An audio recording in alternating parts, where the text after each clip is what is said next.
Welcome. I'm E.G. Marshall.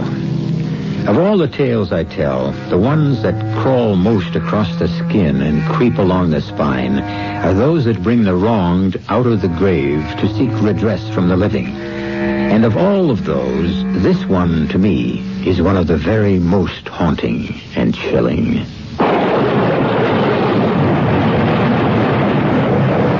I took the bearings all them years ago when it first was appearing. From Gladskow to Mardyke's jetty, and from under the old George and Dragon sign here to the White House below Forrick Falls. I could fix a marker buoy over the very spot.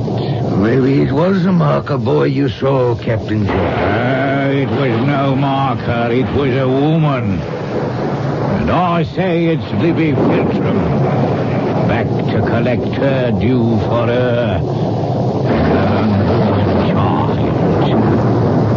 Murder will out.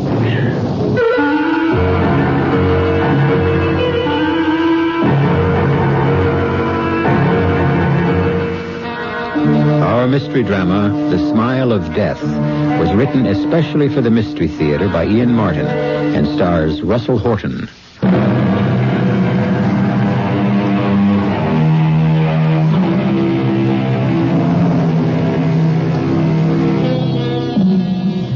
The pretty little town of Golden Friars stands by the margin of a sizable lake, hemmed around by an amphitheater of purple mountains, a place where legends are born and persist. And those most responsible for keeping them alive are inside the warmth of the George and Dragon pub. Yeah, that's a wet night.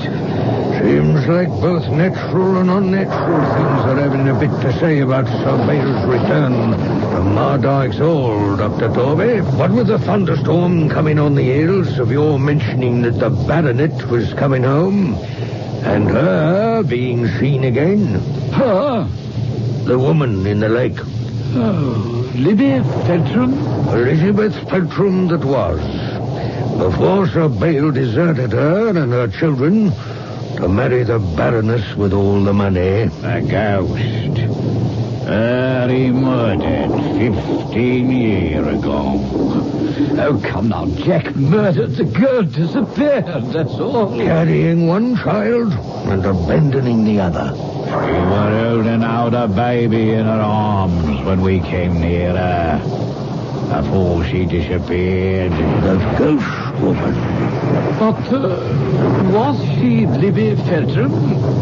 She had a scarf or veil-like bound around about her face, and a great cloak with a big hood like them monks will be wearing, and her face all in shadow. When was it you saw this sight? Yesterday, off the point of Snake's Island. The exact same spot she showed up to begin with all them years ago. Oh, it's Libby Filtram all right, back to collect her due for her and her unborn child. Murder will out. I tell you, there was no murder. Why should she run away? Why should she leave him to another woman? No, dear Trumbull, don't you see? That's just the point. Oh, I'm not defending Bale's conduct or his morals, but the fact is that he and Elizabeth were never married. She had no claim on him legally, or her children. Still and all, Doctor, she might have made quite a bit of trouble with the Baroness if she'd still been about. She only disappeared 2 days before the Baroness came down for the wedding. And showed up in the lake every day from then until they went to Europe. Stark and straight out of the water. Hip high. The way no human being could support itself. Oh, Captain, it's an illusion or some trick of the mists against the background of Snake Island. Sir Bale will be all by himself coming home. Oh, yes. The Baroness died a few months ago, pneumonia. I wasn't thinking of her. I was thinking of the boy. Oh, Philip. Oh, well, that I don't know. We shall have to be patient till the end of the week when the baronet arrives. Oh, dear me. That'll be the mail coach stopping. Perhaps Sir Bale decided to hurry up his return. In my opinion, he's been summoned. From what I can see through the rain, it's not Sir Bale. No, this looks to be a younger man and tall. Well, we'll soon see. He's on his way in with the landlord. I could whisk you up some supper, sir. Cheese and some steak and kidney pie, if you'd like. No, thank you. All I require is a little information and a smaller noggin of brandy. Be right back with it. Mm-hmm. Wait, draw close to the fire, sir. We have a cold, unpleasant night, eh? I thank you, sir. You're a stranger in these parts? I could say so, yes. You surprised us after a fashion because we were in expectation possibly of someone else. Our local baronet, Sir Bale Mardyke. Here's your brandy, sir. Thank you, mine host. Yes, Mardyke's Hold is a very pretty object from the lake, sir, and very much admired about here. As is the house of the Fentrum. At the end of the glen, for all it's wrecked and in ruin now, close to the house that was, on opposite side of lake. Exactly opposite. Fentrum. Well, that was one of our great families down here. Dwindled to nothing now. A pox on both their houses. Nothing but trouble. The woman who rises out of the water of Snake Island has foretold. Pay no attention to him. I'm afraid I have no time. This should be enough to pay for my brandy. Now, my noggin of information. Is Mrs. Juniper well and in good health and still under the roof of Mardyke's Hall? Oh, yes, indeed she is. I saw her early this day, bustling about, getting all in readiness for Sir Bale's return. Only Sir Bale? Yes, as far as I know. Perhaps it is as well that I preceded him. You will excuse me? A moment, sir, if you will. This room is not well lighted, and I'm no longer as young as I was. Should I not recognize you? Not really. I am quite different from the babe you brought into the world, Dr. Torvey. Good heavens. As you must know already, I am Philip Feltram. And now, if you will excuse me, I must go prepare for the return of my master.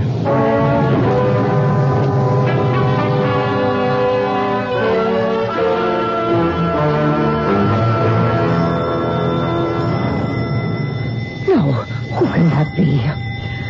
Oh, all right, Mother Juniper. Don't stop to speculate. Just stir your own legs and open the door. Yes, young sir. Can I help you? I know I've changed, Mopsy, but that much? Oh, Master Philip. Oh, sure, I'd never have recognized you in 1,000 years. Oh, my dear boy. Come in. Come. Well, aren't you going to give me a hug? Oh, you're a little big for that now, but all I have to do is be asked. Oh, my precious little Philip. Oh, Mopsy. Oh, my. Oh, how you've grown. 10 years it must be since I packed your little carpet bag and saw you off my coach for the continent the day the master took you away from me. The master? Sir Bale. Oh, is he with you now? No, he won't be down till the weekend. Then then we'll have a little time together.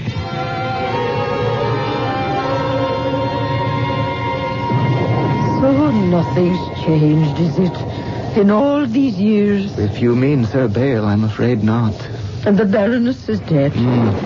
All her money gone with her.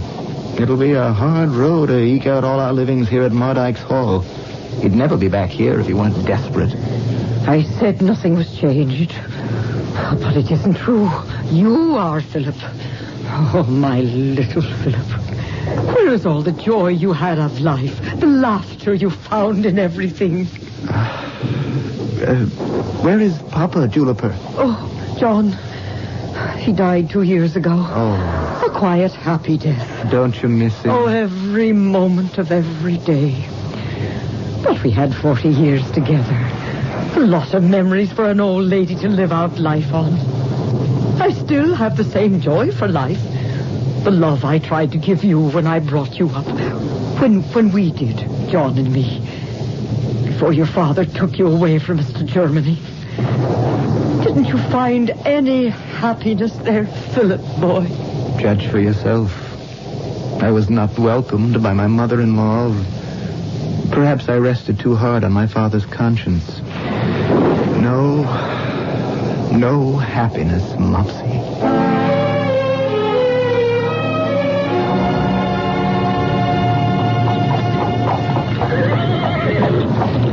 Stay there a moment, driver. I'll raise the house and we can use some help with the luggage. Where in the name of the devil is anyone? Sir Vale! Mrs. Juniper, glad to see you're still alive. Where is my natural offspring? To speak of him as kindly as possible, why isn't he here and ready to greet me? Oh, we didn't expect you tonight. Sir Philip. Sir Philip? Well, I meant Philip. He took the trap over Clouston Way to bring my niece back. If you're to be making your home here, I thought we'd need a little extra Who help. asked you to make arrangements I didn't order? Well, in your letter, you said to make all ready to open the hall. I didn't ask you or Philip to make any plans for me beyond those I issue myself. Well, I'm afraid it's my fault. No, 'tis Philip's. I thought by now I'd taught him to have no mind of his own. Not for want of trying. But you won't succeed. What does that mean? Come here with me. Across the drive and out to the edge of the terrace. There. Look out across the lake toward Snake's Island. I abhor that lake. Water of any kind. I won't. I can't. You must, Sir Bale. Must? How dare you? Because I'm old in your service and not long for this world. She's still waiting for you. Who? Philip's mother. There. See her in the moonlight before Snake's Island. Standing above the water, reaching to you for all the things she never had from you. Libby. Yes, Libby. Elizabeth Feltram. Who do you think it was brought you back here at last?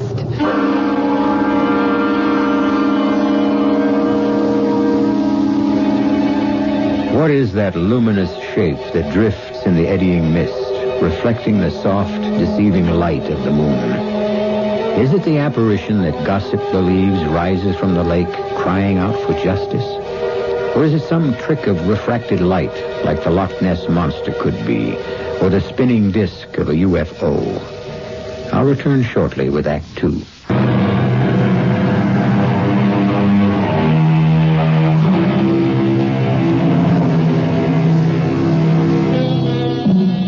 For a long, long moment, a glowering Sir Bale Mardykes gazes across the lake. Then, suddenly, a cloud passes across the moon, and the shimmering expanse of water darkens and disappears. And with it, the specter, apparition, or illusion that seemed to hover over it. As though released from a spell, the baronet turns on his heel, heading back towards the house. The old woman hard put to it to keep up with his rapid pace. All right, driver. You may take all my luggage and file it inside in the hall. When my servant returns, I'll have him put it away where it belongs. Here, take this for your service. Mrs. Juniper, I shall be in the study before a fire to banish this chill from my bones. Is there brandy there? Yes, sir. Would you care for a bite to eat? No, I want to be alone till Philip returns. But I want to see him the moment he does. The moment. Do you hear?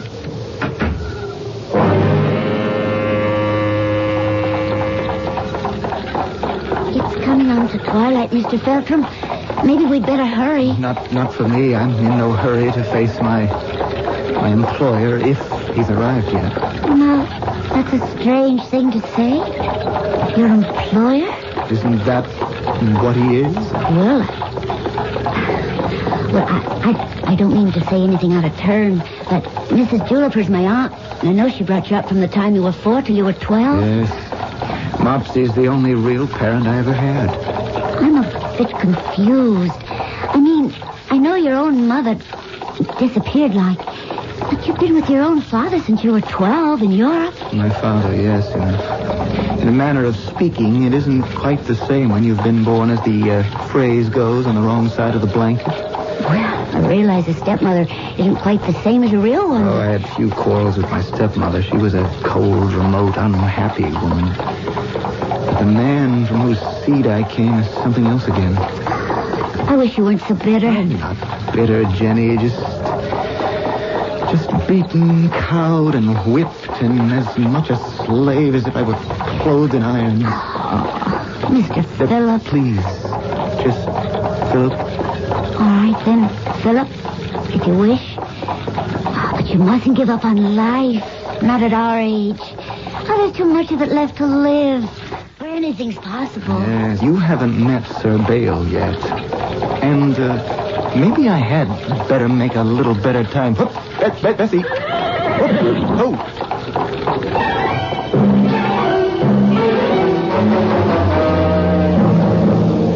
Lord of mercy, I thought you'd never get here. What were you up to? Nothing, Aunt Margaret. Oh, well, sure, I wouldn't blame you, the two of you so bright and young, if you had dawdled a bit on the way. That was my fault, Mopsy. Well, glad I am to hear it. Shows you have some spirit left in you, for you'll need it. Oh, he's in a black mood, the master is, and waiting for you in the study. I'll go see him right away. I think it's terrible. I mean, how can his father treat him the way he does? How indeed. All for the want of a little scrap of paper. For he's his son. You've only to look at the eyes to see that. But because he has no legal standing, the father has broken him, twisted all the joy and life out of him. You mark my words, Jenny. He'll pay for that before he dies. Where the devil have you been, Feltram? I went to fetch Mrs. Juliper's niece from around the end of the lake. No need of that. If she wanted the work so badly, she could have walked here. It's 20 miles or more. Thunderation, you want all the way around to the old Cloistered house, poking around? No. Why would I have gone there? Well, no matter. You were gone long enough, most of the day. Sir, I didn't want to push the mare, and it was so pretty by the lake. Pretty? By damn, if I had my way, I'd drain the miserable thing. It's little better than a cesspool. I had no wish to anger you. I needed you, and where were you? Needed me? Yes. We've come back to a shambles and a trap. The book's a hopeless mess, rents unpaid or uncollected, debts, and scarce enough money to keep the roof over our own heads, let alone Mrs. Juliper's. Jenny had come to help her aunt. She asks little in return. Even that little I doubt if we can provide. If there's some way I could help them... I want the papers in order. I want to know who owes what. I'll dun them or take everything away from them that they possess. One way or another, we must have money. We must find a way to get it no matter what it costs. If you'll excuse me, Sir Bale, I did arrange to have funds set aside, but you used them to bet on the horses. You puling little mistake of my youth. Don't presume to criticize me. Well, I wasn't criticizing. I was only trying to explain. The devil with your explanations. I need money. Now get out and ride the Baroncy. Bleed it out of the tenants who've been living off my absence for all these years. But they have paid faithfully, sir. Then find a way to make them pay some more. Unless you want all of us to starve to death. Why do you take it, Philip? You don't have to be beholden to him. He isn't to you. Oh, it doesn't matter anymore. What does is that I'm back here. Home.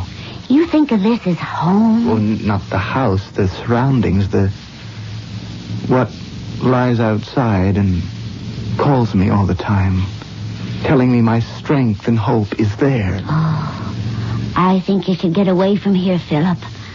Would you go with me? Yes.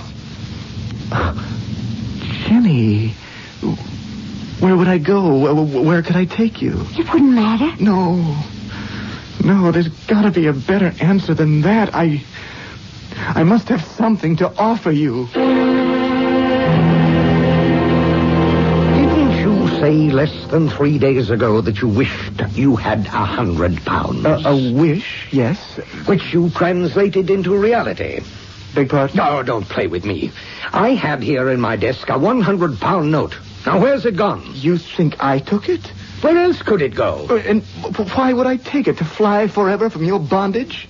To escape your vicious tongue, your constant derogation, your resentment of me because of the past I remind you of? My dead sir, I will not listen to some young puppy talk You to me. need not listen, sir. For this young puppy is unfortunately grown to an age of decision. I want no more of your barbarity, your hate, your venom. I'm old enough to choose my own path. Financed by the money you stole. I didn't touch it. Believe it if you will, I am leaving. And where are you going? Back to my heritage. Back to the lake. And across it to where my family's home still stands. Back to test the legend you fear. That at last the Mardyke's baronetcy and estates will pass to the Feltrams. That is destiny's decision. Oh, you can't go out on a night like this. Why not? It was a night like this that bid me home.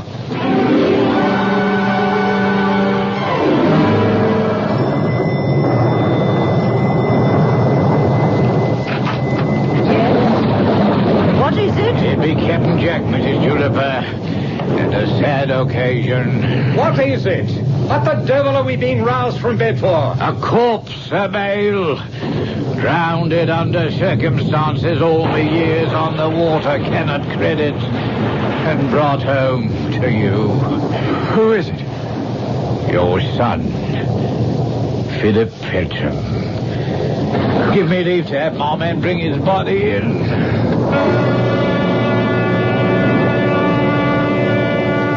He came to me and offered me £5 to have me and my men row him across the lake immediately and to pass by the north end of Snake's Island. £5, eh? Lot of money, I knows. But it was a rough night and I had to pay extra for oars. We were nigh on to Snake Island when a squall hit it suddenly and we broached to, fighting the riptide. Well, that was when we lost him. He fell overboard. Oh, no, Sir Bills, it wasn't exactly like that. There was lightning, as you know, and coming around the point of the island, all of a sudden, like, there was what you might call a illusion. What kind of an illusion? The figure of a woman above the waterline? Oh, no, not that one, sir. This was an hand. A woman's hand that reached up from the water and that Mr. Philip bent over to grasp. And before we knew it, he was overboard and underwater and lost. But you brought him back again? Yes, sir. We eased up on our oars, and of a sudden his body was floating calm and peaceful like. We hauled him aboard, but not a thing we could do. Empty his lungs of water, try the artificial respiration, nothing would bring him to. So we brought him home here.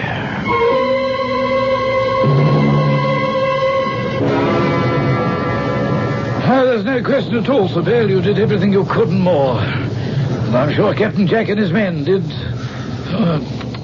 Terrible thing. You're quite sure Philip is... well, that he's drowned? No pulse, no respiration, cold as a lead image in the garden. Oh, no. Philip is dead. Damned irritating little fool. How am I to make do without him? It's a great loss, one's only son. You think I care for that?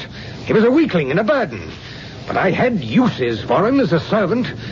Worst of all, he's stolen £100 from me and left me without a penny. As to that, Sir Bale, you'll have reason to be ashamed.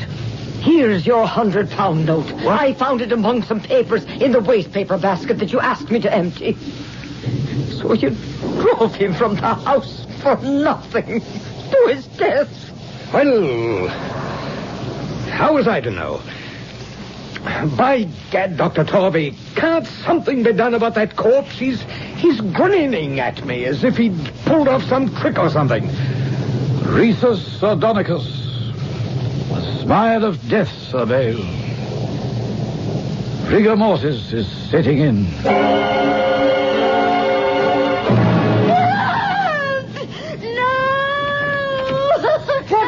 What is it, Jenny Lamb? I went in to have a last look because I loved him so. There he was, rising from the bed. What the devil's all the racket and excitement? You may well raise his name. For look. His ghost. Don't be alarmed. I am no ghost. I'm alive and well. In fact, I have never been in more complete control of my faculties in all my life.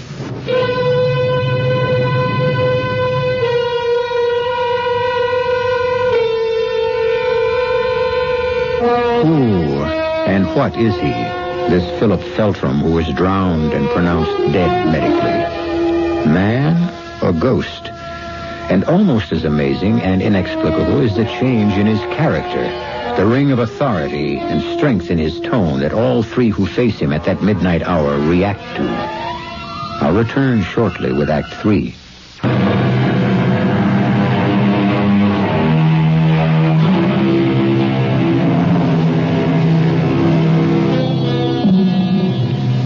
Whatever metamorphosis Philip Feltram had gone through, he is a very different individual from the meek, subservient excuse for a man that he had been.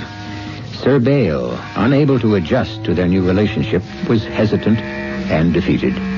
He was no longer the master from the very first morning after Philip's renaissance, for more reasons than one. What's that, Feltram? The beginning of the restoration of the Mardyke's fortune, I hope. It's a leather purse with money in it. Gold. Guineas.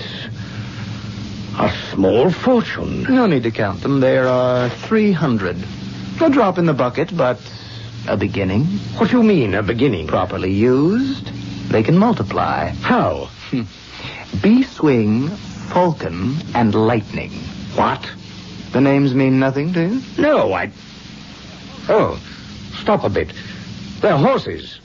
In the weekend races. 2 of them, anyway. Right? Correct. All of them. Well, what of it? You're not suggesting that any of this money should be bet on them. I am. But they're also Rands. They have no chance of winning. Would you like this purse of gold? Well, naturally. Where did it come from, anyway? From a gypsy. Lent to me to lend to you under certain stringencies. What? That you use it to advance your fortunes, but that you must bet at least 5 guineas each on the horses I named. And the rest? You may use as you choose, always remembering that the debt must be repaid. When? When the gypsy chooses to call for it. Who is this gypsy? What's his name? I cannot reveal that. Well, I don't know that I want to be involved in something so secretive. What choice do you have, or do you wish me to return the purse? Damn you. No. If it amuses you, keep your secret.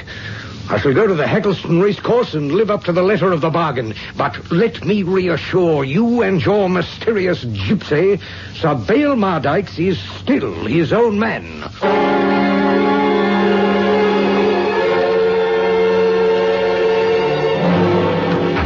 Welcome home, Sir Bale. Good day at the races? Do you ask me that only to vex me? Why, no. I'd heard your horses won. Damn your hide. You heard that, did you? Yes, and at 40-1 on Bee's Wing, 60-1 on Lightning, and 50-1 on Falcon. Now, let me see. At 100 guineas apiece, that should make... I didn't bet that way. I bet the favorites. Oh, that wasn't the agreement. I lived up to the agreement. Rot your soul.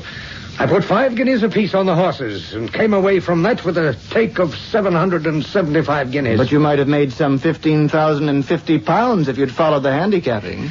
I want to meet this gypsy with the second sight. That can be arranged. Come with me now, and we'll sail across the lake to the other side where you can meet your benefactor. No man nor any other force will put me on that lake. But you can help me, my boy. How? Find me one of your magic winners through this gypsy for next weekend's races, and I'll plunge all this time. I'll let you know tomorrow.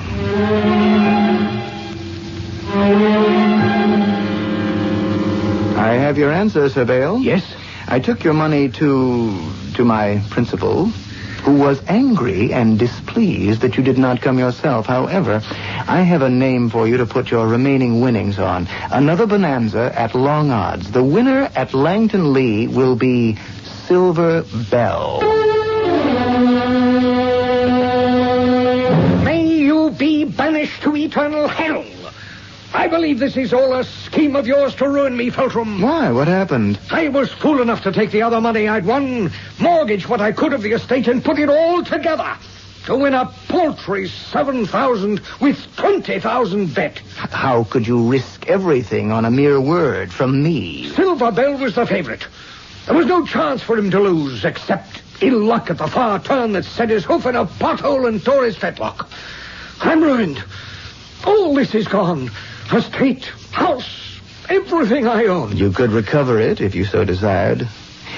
Cross the lake with me, and the baronetcy can still be saved. To meet this gypsy of yours?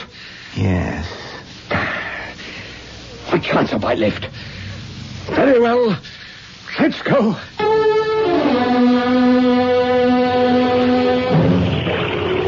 Must we set a course so near that accursed Snake's Island? What have you to fear? Nothing.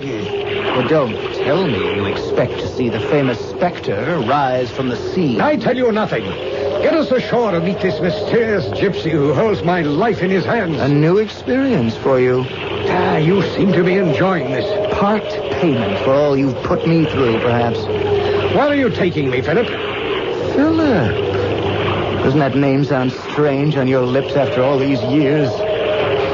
Have no fear. I'm leading you to one who will restore your fortunes. I think I want to turn back. You can't. The course is set. The die is cast.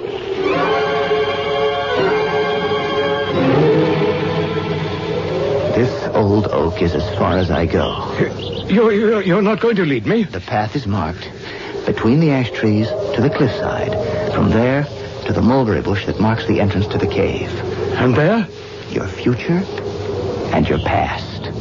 I don't understand you. All your life a weakling and a burden, and now all of a sudden all this strength. Ever since your accident. How? You remember the fable of Actaeon in Greek mythology? Who drew his strength from the ground and lost it when lifted above it? Exactly. I was drawn into the water, but rose refreshed and invigorated as if newborn. Go seek the one you must find, and you will know why at last. I don't know if I have the courage. You've gone too far to turn back. You can never turn back anymore. You will find the one you seek in the darkling cave.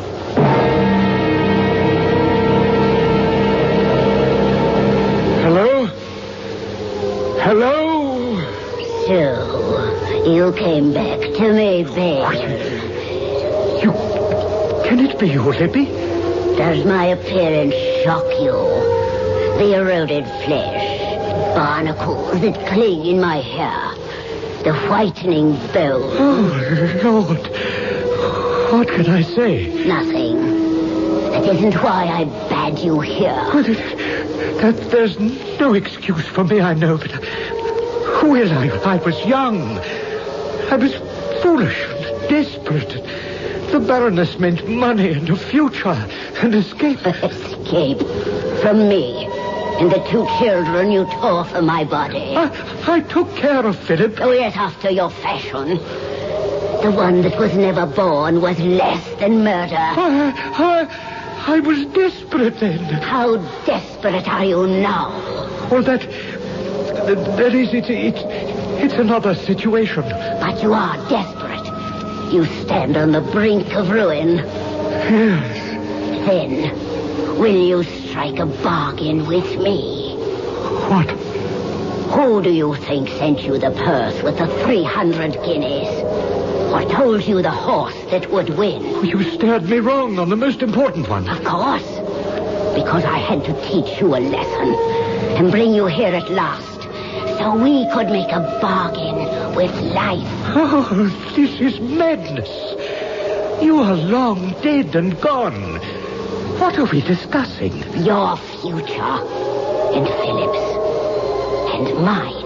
I don't understand. I'll explain it for you. I will give you money again. And I will name you horses which will make you a rich man. And the house of Mardyke secure. On one condition. That you give me what you should have nearly 25 years ago. Your name. What? How can I marry you? You're 25 years dead. Philip has made all arrangements with the vicar. If you meet me at the altar of Golden Friars Church tomorrow night at 8 o'clock, the wedding will be performed. But why now? It's impossible. My dowry will be a purse of gold of 10,000 pounds. And the name of a horse which will ensure Mardyke's and its heirs for all time. Do we meet? I will be there. Whatever else betides, I will be there.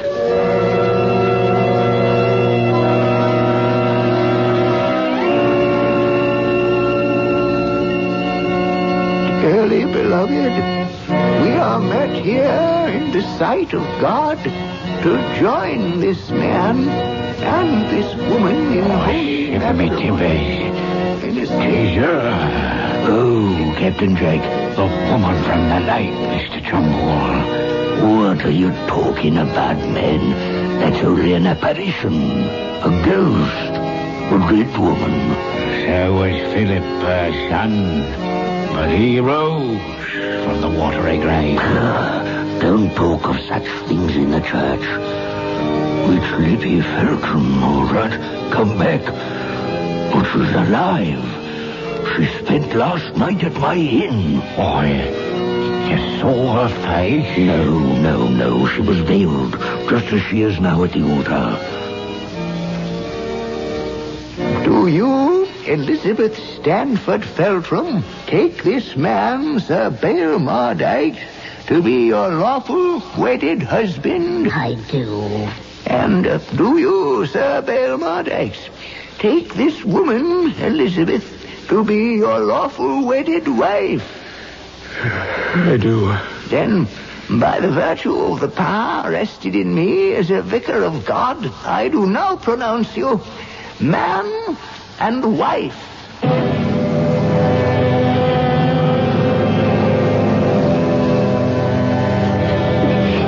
Here, Jenny girl. What are you crying for? It was so beautiful, Auntie.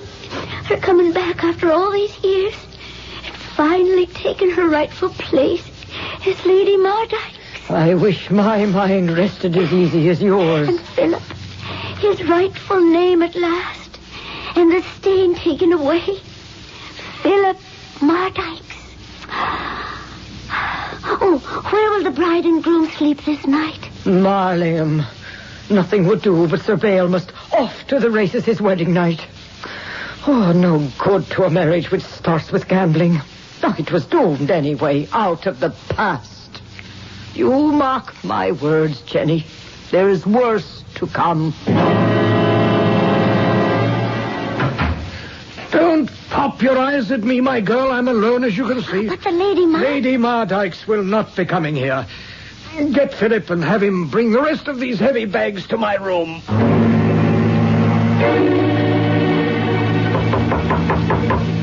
Come. Where do you want these, Father? Put them on the bed with the others. I shall have little enough use for it again. I'll get the door. Oh, they are heavy enough. She gave me 3 horses to parley at unbelievable odds. And 10,000 pounds to wager. There's over $1 million on the bed. More than enough to pay all the debts, set the estate to right, and bury me. bury you. You heard me. I must join my wife.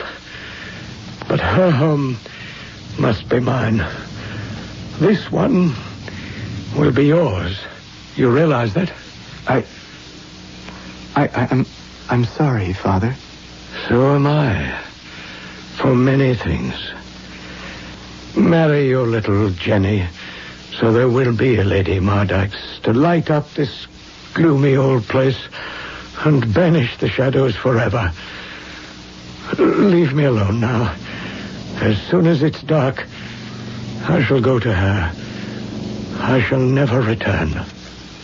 Father, Forget it, Philip Mardyke's soon to be Sir. It's too late for me. And I go to know better than I deserve.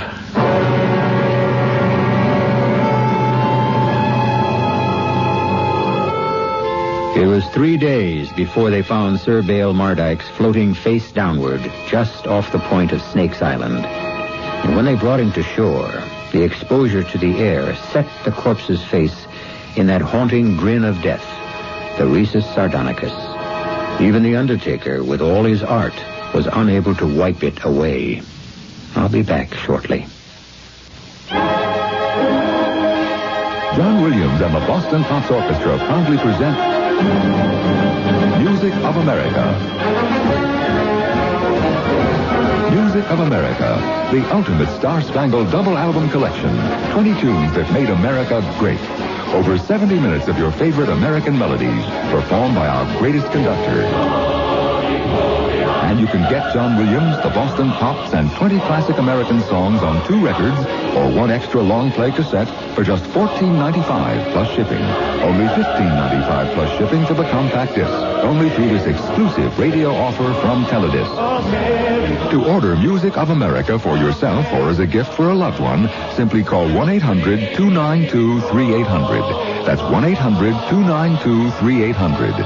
Credit cards accepted and satisfaction is guaranteed. Just call 1-800-292-3800 for Music of America. In the spirit of holiday giving, the Wall Street Journal offers the following advice. Give your business associates, friends, or even yourself a gift of real value. A gift that can benefit careers and help get the new year off to a successful start. Give the Wall Street Journal. The Journal provides a clear, complete look at the business world, and it's organized to give readers the news they need quickly every business day. From the economy to politics, personal investments to corporate finance, marketing to technology and the law, you'll find it in the Journal. What's more, the Wall Street Journal is a gift that will be enjoyed long after the holidays. Now, in fact, you can send a 12-week subscription for only $29.75. That's 12 weeks for only $29.75. Call toll-free 800-231-1800. Call now so the Journal's gift card in your name will arrive in time for the holidays. Today's Wall Street Journal. Faster, tougher, smarter. Call 800-231-1800 now.